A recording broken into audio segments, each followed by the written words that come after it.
Welcome back. Iran میں اگر کوئی کشیدگی ہو یا اس کیس میں اگر ایران پر حملہ ہو تو اس کے ڈائریکٹ اثرات پاکستان پر پڑتے ہیں. اس وقت ہم دیکھ رہے ہیں کہ پاکستانی زائرین جو تہران اور قم اور ایران کے مختلف مقامات پہ گئے تھے وہ بہت بڑی تعداد میں تافتان بارڈر کراسنگ کے ذریعے پاکستان میں واپس داخل ہو رہے ہیں. وہاں پر کافی رش ہے, کافی کراؤڈز ہے مقامی ذرائع کے مطابق. اب ظاہر ہے کہ جیسے میں نے کہا کہ اثرات تو پورے پاکستان پہ پڑیں گے, لیکن بالخصوص جو اثرات پڑ رہے ہیں وہ پاک ایران کی جو سرحد ہے, سرحدی علاقے ہیں پاکستان کے ایران سے جو جڑتے ہیں وہاں پڑ رہے ہیں. اور میں بات کر رہا ہوں اس وقت پاک ایران تجارت کی. 2024 میں تقریباً $1 بلین سے زائد تھی کہ ہم ہمیشہ کہتے ہیں کہ ہم اس کو $8-9 بلین تک لائیں گے. ایسا ابھی تک ہوا نہیں ہے. اور یہ میں بات کر رہا ہوں 1.2 بلین کی جو آفیشیل ٹریڈ ہے. ان آفیشیل ٹریڈ ہے, ہم اندازہ بھی نہیں لگا سکتے کہ کتنی گنا زیادہ ہے. تو اس وقت اس علاقے میں اور وہاں کے جو تاجر ہیں ان پر کیا گزر رہی ہے, اس پر بات کرنے کے لیے آج ہم نے دعوت دی ہے سردار شوکت پوپلزئی صاحب کو. پہلے بھی ہمارے پروگرام کا حصہ رہے ہیں. آپ ہیں صدر بلوچستان اکنامک فورم کے. پوپلزئی صاحب, ویلکم بیک ٹو دا شو. آپ ہمیں کیا بتا سکتے ہیں, آفیشیل ٹریڈ کا کیا حال ہے اور ان آفیشیل یا جس کو ہم پیار سے اسمگلنگ بولتے ہیں اس کا کیا بن رہا ہے ان علاقوں میں؟ جی بسم اللہ الرحمن الرحیم. اٹس اے پلیجر کھور صاحب. Your program is very knowledgeable الحمدللہ. اب جو سب سے امپورٹنٹ چیز آپ نے چھیڑی ہے بلوچستان کی, تو انفارچونیٹلی بلوچستان اس وقت آلریڈی انسرجنسی کی وجہ سے ٹربولنس میں ہے, اور بارڈر جو ہے وہ بڑے ہائی لائٹ ہوتا ہے اس کو, اور border is under very high lighted surveillance. تو آلریڈی جو ایلیگل ٹریڈ بھی تھا وہ بھی ذرا تھوڑا اراؤنڈ 25% کم ہو گیا تھا. جیسے آپ نے 1.2 بلین ٹریڈ کا بتایا ہے, وہ بھی وقتاً فوقتاً جیسے بھی انسرجنسی کی ہائپ کریٹ ہوتی ہے تو گورنمنٹ راداری بند کر دیتی ہے. راداری از a system where you don't require a passport, اور آپ پیڈسٹرن بھی جا سکتے ہیں اور اس کے اندر آنا جانا ان کا چلتا ہے.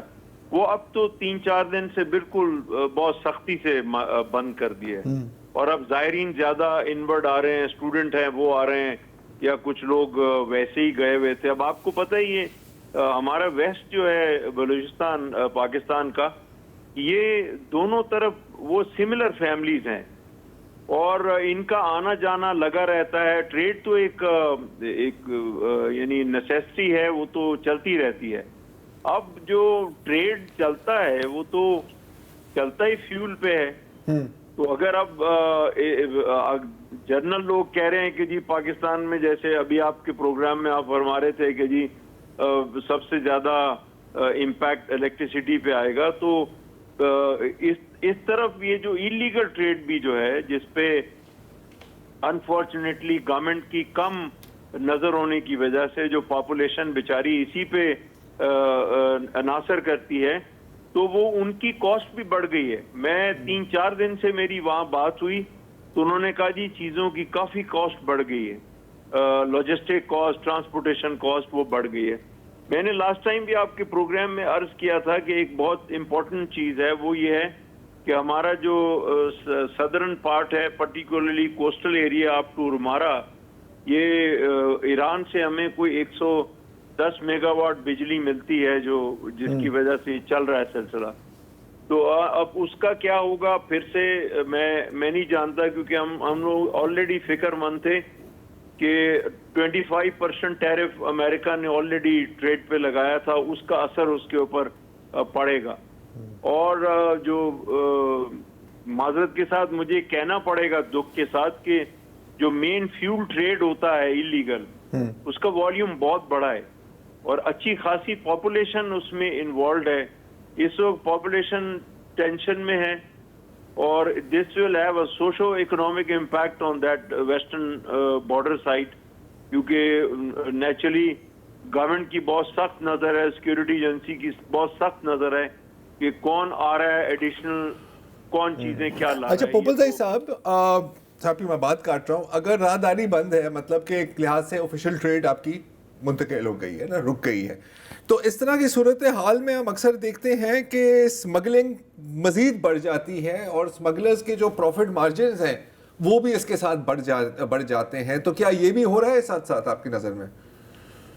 جی جی بالکل ہو رہا ہے. جیسے میں نے پہلے عرض کیا کہ آلریڈی یہ جو جب سے ایران یو ایس یہ ایسکلیشن ہوا ہے اس میں کافی پرائسز بڑھ گئی ہیں, ڈیفینیٹلی بڑھ گئی ہیں. جو مین ایشو ہے پرائسز تو ایک جگہ, جو ٹینشن ہے اس نے بہت زیادہ پرابلم کریٹ کیا ہے. دیکھیں اس علاقے میں کوئی زیادہ اکنامک سیکٹرز کی ڈیولپمنٹ نہیں ہے, تو the only option for them is the trading. اب میں تھوڑا سا اس طرف آؤں گا, پورٹس کی طرف. گوادر پورٹ, پھر پسنی پورٹ نہ ہونے کے برابر ہے, پھر آگے ہماری اور بھی کیسا لوگوں میں تھوڑا سا شعور آ گیا تھا. جو فشر مین ہے اس نے بھی اپنی انشورنس کرانا شروع کر دی تھی, گورنمنٹ کی وجہ سے یا چائنیز پورٹ کی وجہ سے, اور چائنیز پورٹ پہ کچھ ایکٹیویٹی بھی ہے, تو انشورنس پریمیم بہت بڑھ گیا. یہ 3-4 دن کی مجھے لوگوں نے بتایا کہ ایگزاربنٹ پریمیم بڑھ گیا. تو ڈیفینیٹلی جب یہ پریمیم بڑھے گا تو سوری میں آپ کو واپس تھوڑا لانا چاہ رہا ہوں. یہ جو معاشی امپیکٹ آئے گا وائڈر سمجھیں گے سندھ بلوچستان پہ یا پاکستان پہ, آپ نے ایرانی تیل کی اسمگلنگ کی طرف اشارہ کیا. اس کے علاوہ ایسی کون سی اشیاء ہیں کہ یہاں پہ شارٹیج ہو سکتی ہے؟ ہم سنتے ہیں یہاں پہ پھل آتے ہیں, سبزی آتی ہیں, تھوڑا بتائیں کہ اگر یہ لمبا چلتا ہے معاملہ تو یہاں پہ ہم we should brace for what kind of shortages? دیکھیں تو بڑی آپ نے بہت اچھی بات کہی, اور یہ بڑی پریشان کن بات ہے کہ اپ ٹو پسنی یا میں کہتا ہوں اپ ٹو ڈام کراچی کے بہت قریب ہے, ادھر میجورٹی جو چیزیں ہیں وہ ادھر سے ہی آتی ہیں. ایون گوادر کے نزدیک تو دودھ بھی آپ کو وہاں کا ملے گا, انڈے بھی وہاں پہ ملیں گے, ویجیٹیبل تو بالکل میں مانتا ہوں کہ یہ چیزیں آئیں گی. جب پرائسز بڑھ جائیں گی, لوگ آلریڈی انڈر سیکورٹی سٹریس ہیں وہاں پہ, حالات ایسے ہیں کہ وہاں کاروبار اتنا زیادہ نہیں ہے, تو اس کی وجہ سے تو اور پریشان ہو جی. اب یہ ایک میجر پریشانی ہے لوگوں کو, وہ بہت زیادہ ہے, جو میں آپ کو ہائی لائٹ کرنے لگا ہوں.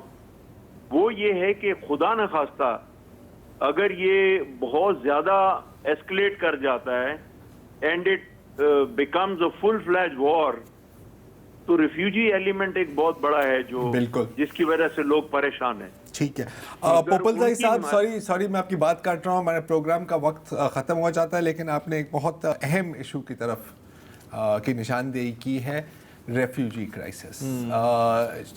ترکی کو بھی اس چیز کی فکر ہے اور وہ ابھی سے ہی اقدامات, عراق کو بھی فکر ہونی چاہیے, سینٹرل ایشیا کو بھی ہونی چاہیے. وہاں پر بھی اور بہت کچھ ہو رہا ہے, کردوں کے ساتھ بھی کچھ گیم کھیلی جا رہی ہے, لیکن آج ہمارے پاس اس کے لیے وقت نہیں ہے.